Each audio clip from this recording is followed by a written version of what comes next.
Okay, welcome back. So today we're going to talk about Psalms 51, verse 5, and ask and answer this question. In the eyes of the Lord God, was your conception into Satan's kingdom a crime, or was your conception into Satan's kingdom a punishment? So I got Psalms 51:5 pulled up right here in my eSword.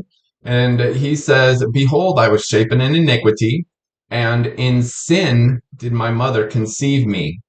He's not talking about his mom and dad conceiving him in a sinful manner. That's not what he's talking about.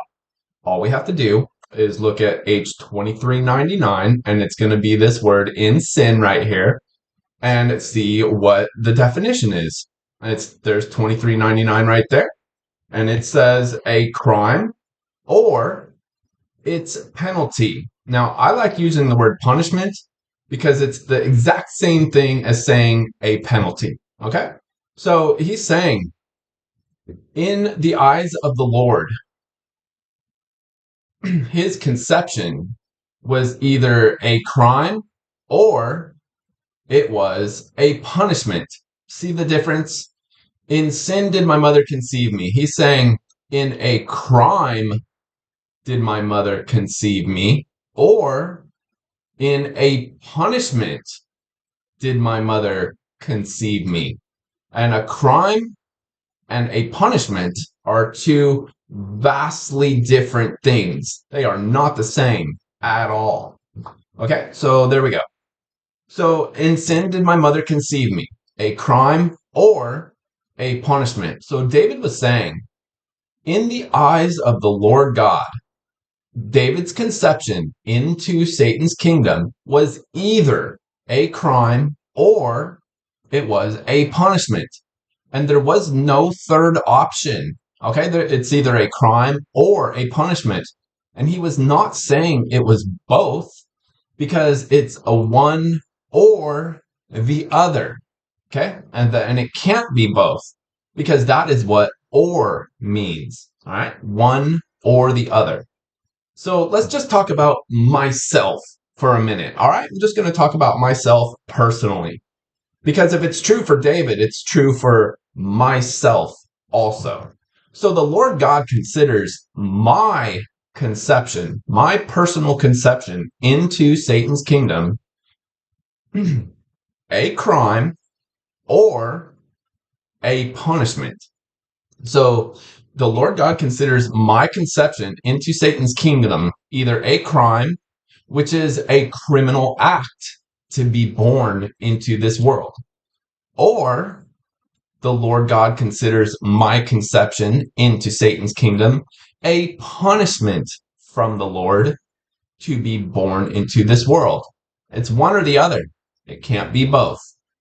So you must study and ask Jesus to help you understand which of these two options is the truth for you.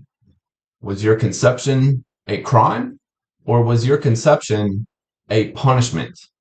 And this is what it would look like. Okay, I got it side by side right here, just to give you a good visual. David was saying either in a crime did my mother conceive me, or he was saying in a punishment did my mother conceive me. So what this is literally describing, okay, is that there is an entire genealogy. There's an entire genealogy that the Lord God considers it to be a crime to be conceived into Satan's flesh host body system. And there is a second genealogy that the Lord considers it to be a punishment to be conceived into Satan's flesh host body system. And you need to learn the difference between the two separate genealogies. Like these questions, like why would the Lord God consider one genealogy a crime to be conceived into this world? And why would the Lord God consider the second genealogy a punishment to be conceived into this world? Now, I did a full Bible study breakdown about the differences between these two separate genealogies in the next Bible study video that will be popping up on your screen on this side in just a second. It may be there right now. It's titled, I Took on a Host Body. And this video will break down the differences between the two separate genealogies. There's a criminal genealogy and a punishment genealogy. Should be on your screen right now. Okay, go ahead and click it and start watching it right now. And I hope to see you over there.